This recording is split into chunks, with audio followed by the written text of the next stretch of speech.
Hi friends, welcome to என்இனிஎல்எம். இன்றைக்கி வீடியோவில் விநாயகர் சதுர்த்திக்காக ஸ்பெஷலான ஒரு கொழுக்கட்டை ரெசிபி தான் பார்க்க போகிறோம். விநாயகருக்கு ரொம்ப விருப்பமான பிடி கொழுக்கட்டை தான் இன்றைக்கி பார்க்க போகிறோம். இது வந்து ரொம்ப சாஃப்டாக இருக்கும், அதிகமான இன்க்ரீடியன்ட்ஸ் தேவைப்படாது, நம்ம டக்குன்னு செஞ்சிடலாம்.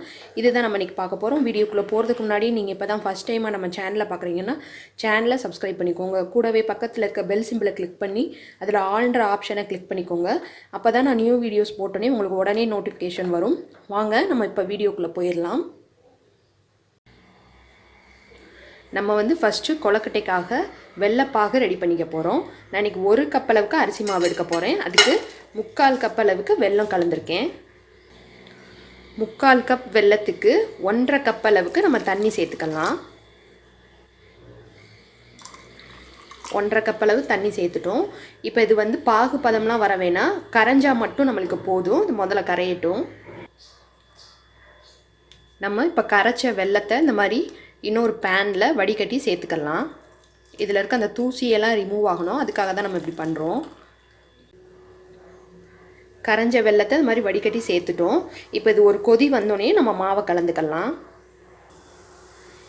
இது போல் கொதி வந்தோடனையும் அடுப்பை லோ ஃப்ளேமில் போட்டுருங்க.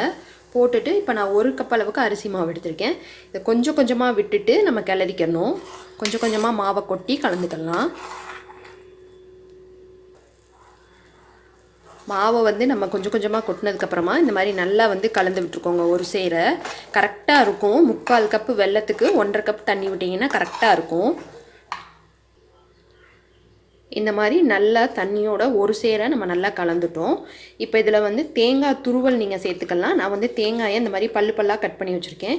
இதை சேர்த்துருக்கேன். இதையும் நல்லா நம்ம மிக்ஸ் பண்ணிவிட்டு இது நல்லா ஆறுனதுக்கப்புறம் நம்ம கொழுக்கட்டை ஷேப்பில் பிடிச்சி எடுக்க போகிறோம்.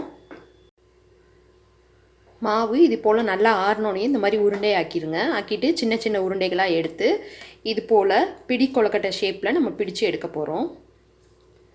இந்த மாதிரியே எல்லாத்தையும் நம்ம ரெடி பண்ணி எடுத்துக்கலாம். நம்ம இது மாதிரி எல்லாத்தையும் பிடி கொழுக்கட்டையாக ரெடி பண்ணிட்டோம். இட்லி பாத்திரத்தில் கொஞ்சமாக தண்ணி வச்சு தண்ணி இப்போ கொதி வந்துருச்சு.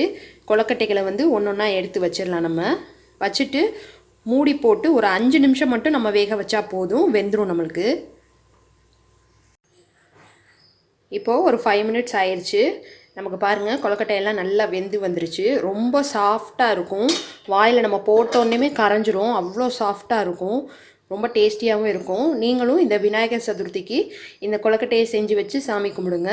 எப்படி வந்துச்சுன்னு சொல்லி உங்களோட ஃபீட்பேக்கை என் கூட கமெண்ட் செக்ஷனில் ஷேர் பண்ணுங்கள்.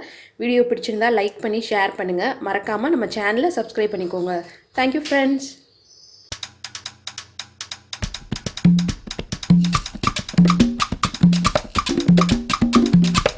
La la la